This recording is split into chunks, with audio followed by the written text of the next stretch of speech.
بسم الله الرحمن الرحيم.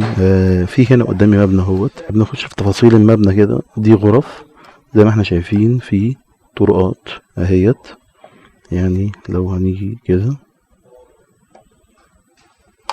في هنا دي طرقات اهيت، كل دي طرقات، وديت كلها غرف. تمام، وادي طرقات وهكذا. دايما انا ببقى عامل حسابي ان انا لو اخترت مكان الأوضة مثلا هنا، مثلا في حتة زي دي، مكان الأوضة، بعمل حسابي ان انا لما اروح للدوائر بتاعتي، لو هنا في دوائر إنارة بالمنظر دوت في الغرف ديت،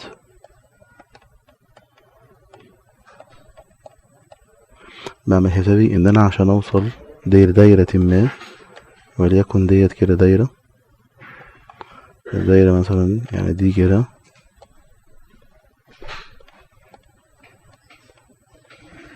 دايرة، عشان اوصل للوحة بتاعتي هنا. لو دي الالكتريكال روم حاجة كده، بس قبل ما نشتغل، يبقى ان انا عشان اوصل لهنا لازم امشي في الكوريدورز واروح لاول حتة في الدايرة اللي هي الهوم ران. طبعا ده ما بيبانش في الديزاين، ده بيبان في الشوب دروينج.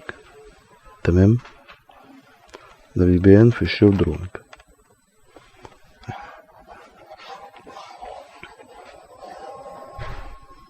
يبقى هنا يبقى هنا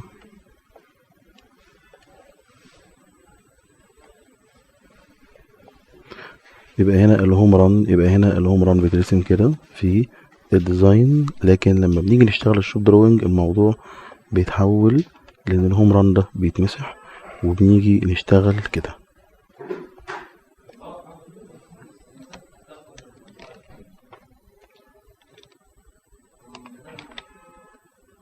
بنخرج نمشي في الطرقة ونمشي كده لحد ما نوصل للوحة في السكة بتاعتنا. زي ما احنا عارفين ان احنا لو برضو بتكلم على شوب دروينج، بيبقى هنا المسافة بتاعتي ما بين كل بوكس وبوكس لا تتعدى ال15 متر. لما باجي اعمل الشوب دروينج بيبقى هنا في بوكس في النص، وكل 2 بند، يعني لو في 2 بند ورا بعض بنعمل، يعني لو في مسافة كده ماشي في الطرقة، هعمل كده وهعمل كده مثلا، هعمل كده وكده وكده وكده. ده مثلا مسار، والمسار دوت اقل من 15 متر. عندي ديت مثلا، وليكن مثلا اوضة الكهرباء هنا، وانا مثلا رايح لنفس الدايرة ديت مثلا بالمنظر ده. فانا هنا عندي ديت بند 90 ودي 90، يبقى بعد ديت وديت في التالتة بحط ايه؟ كل بعد 1 2 بحط في التالتة ايه؟ بول بوكس. وكل 15 متر بحط ايه؟ بول بوكس. طيب احنا كده خرجنا بره الموضوع، بس انا حبيت اتكلم في القصة دي. فالوزن بتاعي للعملية بيبقى مبني على ايه؟ الوزن بتاعي بيبقى مبني على ان انا برسم مسار حقيقي علشان اشوف طوله قد ايه، وما يبقاش اكبر، يبقى اقل من او يساوي ال60 متر. المسار متضمن زي ما قلنا قبل كده، متضمن ايه؟ لحد اخر اوتلت. يعني انا لو همشي كده المسار بتاعي كله طوله كده كده كده كده كده كده كده، وطالع لحد اخر اوتلت. الحتة دي كلها كده، المفروض يبقى الفولتج دروب عندي بيساوي ال3%، او اقل من او يساوي 3%. ديت الكونسبت اللي احنا ايه هنشتغل عليه. طيب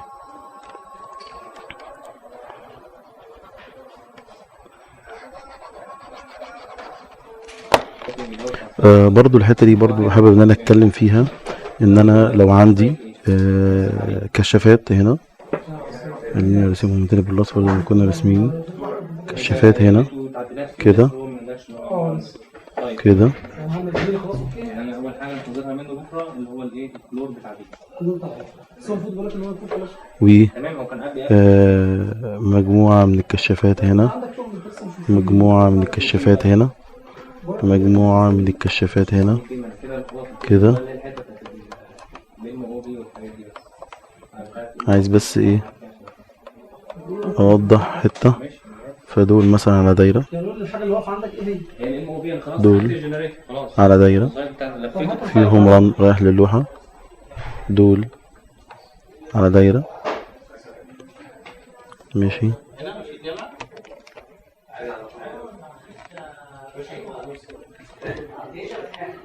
دول على دايرة،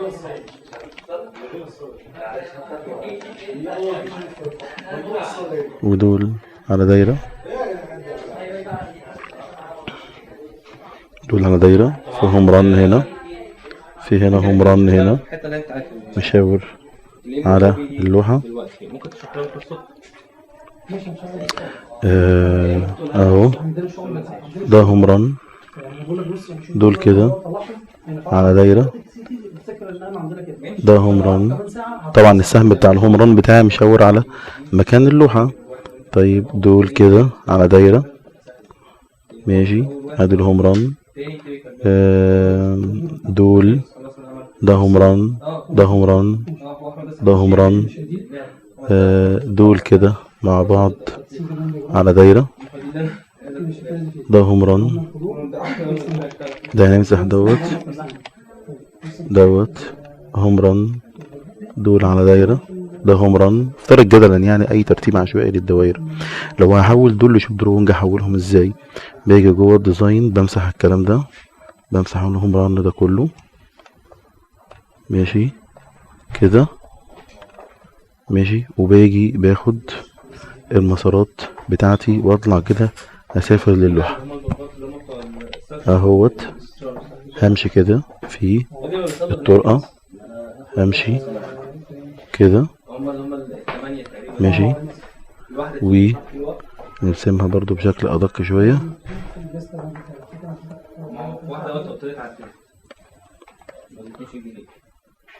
اهو.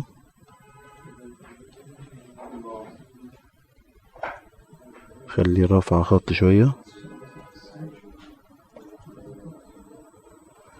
ادي همشي من هنا كده، وهمشي من هنا كده، وهمشي من هنا كده في الطرقة، دول كده التلاتة مع بعض، وهمشي كده،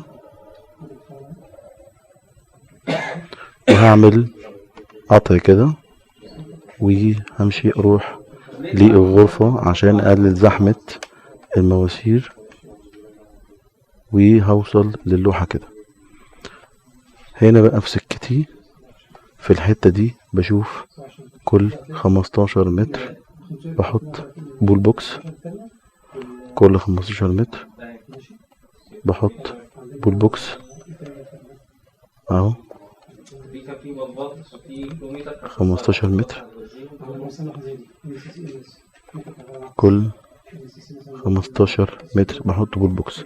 يبقى انا هنا طلعت بواحد اتنين تلاتة اربعة، وجيت هنا ورحت للوحة بشاور على دول، بقول لو الماسورة من دول 20 ملي بي في سي يبقى دوت عبارة عن ايه؟ دوت عبارة عن، طيب انا نسيت بقى ايه ان انا اخد معايا حاجة تانية، ان انا كمان هعمل واحدة زي دي هنا، قطع هنا كده، لان انا في عندي دايرة جاية من هنا، ودايرة جاية من هنا، ودايرة جاية من هنا.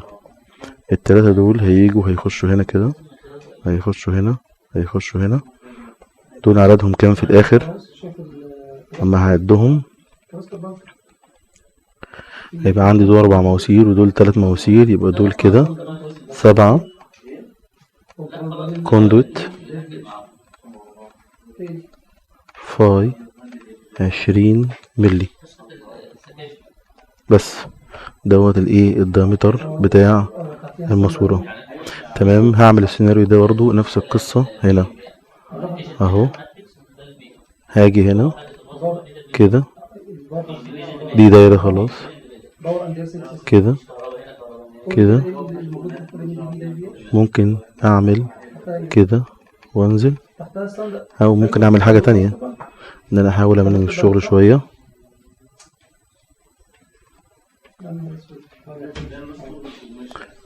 اهو. لو قلنا دوت ده وده والاتنين دول مع بعض ماشي، وهاجي هنا هعمل كده، وهيبقى دول 1 2، وافترض ان في ماسورة هنا 1 2 3 ودول 7، يبقى ديت كوندويت كام؟ يبقى دول 10. خليها احفظ ال10 دول بقى، دول في دماغك كده، دول 10. طيب وبعدين من هنا بقى هفترض ان انا جاي من عندي من هنا برضو بتاع 3 دوائر تانيين اهو، 2 3، وعندي هنا دي، وهاجي هنا هنمسح بقى الحتة دي، هنمسح دي وهنعدل ديت كده، وهنمشي كده، وهنيجي هنا دي ماسورة ب3 ودول كده، وهنعمل قطع هنا ونخش على اللوحة كده. انا وفرت زحمة 1 و4 مثلا 20 25 ماسورة دول ان هم يخشوا مع بعض في نفس الوقت عند الأوضة، عشان هيزحموا الحتة دي ومش هيبان الشغل. هنيجي بقى هنا نكتب كام دول،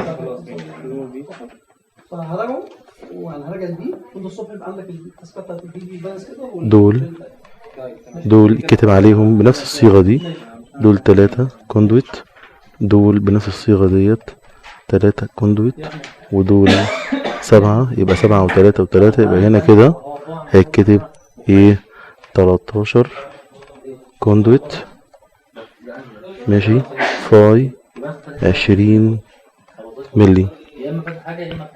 ده كده من شكل من اشكال. بعد كده برضو هبقى اديكم فكرة عن المفتاح عندي هنا، دي بقى اعملها على غرفة لوحدها، ونشرح ازاي الهاتش مارك، وازاي انا باجي انزل على اول كشاف، باجي بنزل على اول كشاف، وبنزل من اول كشاف دوت على المفتاح، وبرجع تاني وببدأ اتحرك بالفيز والنيوترال والارث ما بين الكشافات وبعضها. دي قاعدة تانية لوحدها.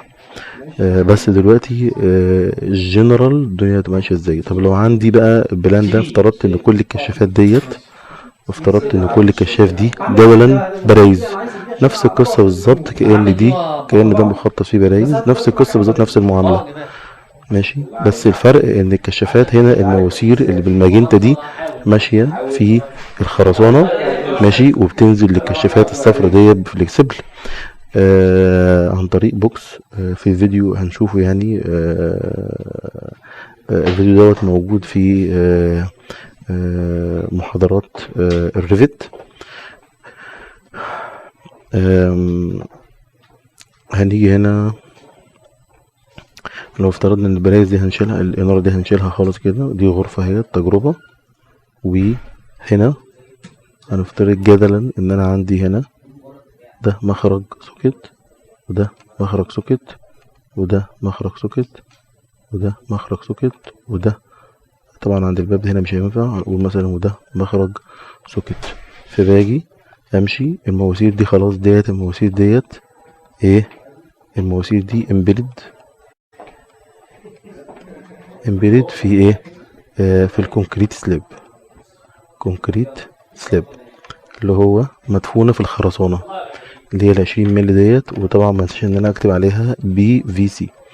طيب دي امبيدد في الكونكريت سلاب، و ديت فهنا جاي كده، هاجي همشي بقى تحت الارض اندر تايلز، همشي بمواسير تانية اندر تايلز. هنا هاجي هنزل على اول باريزة، بعد كده همشي تحت البلاط بمواسير PVC 20 ملي اهيت من الباريزة للباريزة.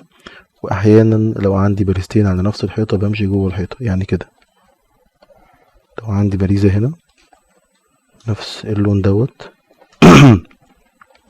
دي باريزة هنا اهيت، فما بين الباريزة دي والبريزة دي انا ماشي اهو تحت الارض باللون المجنت اهو، لكن ما بين البريزة دي والبريزة دي همشي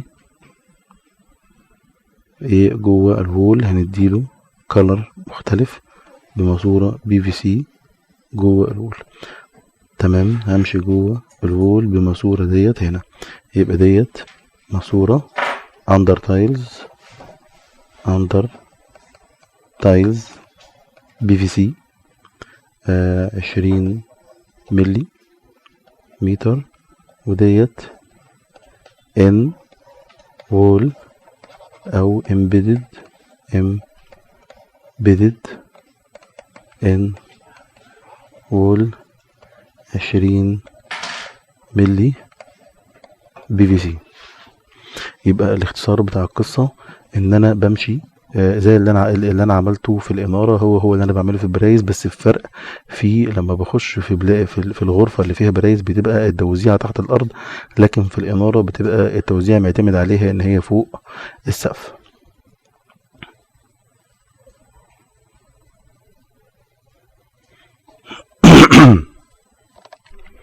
الفيديو ده موجود عندي على الشانل جوه اليوتيوب، اسمه كيفية توصيل الأسلاك بالكشافات بالكشافات والمفتاح.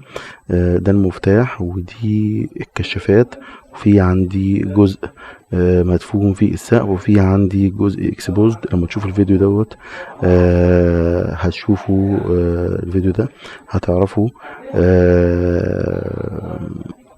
الوايرنج بيحصل ازاي، اللي هو الفاز والنيوترال والارث بيمشوا ازاي جوه المواسير. تاني الفيديو عنوانه اهو، وعشان نفهم برضو جزء كويس عن موضوع الشوب دروينج عندي الفيديوهات كلها اللي هي المجموعة ديت من 1 لحد 6 اللي هو شوب دروينج ديت، وعندي المجموعة التانية اللي هي ليكشر 11 شوب دروينج دي برضو كويسة قوي، بتشرح الشوب دروينج بس بالريفت وشكل التنفيذ. تمام، اهيت اللي هي من اول بارت 1 بارت 2 و3 و4 لحد بارت 5. تمام،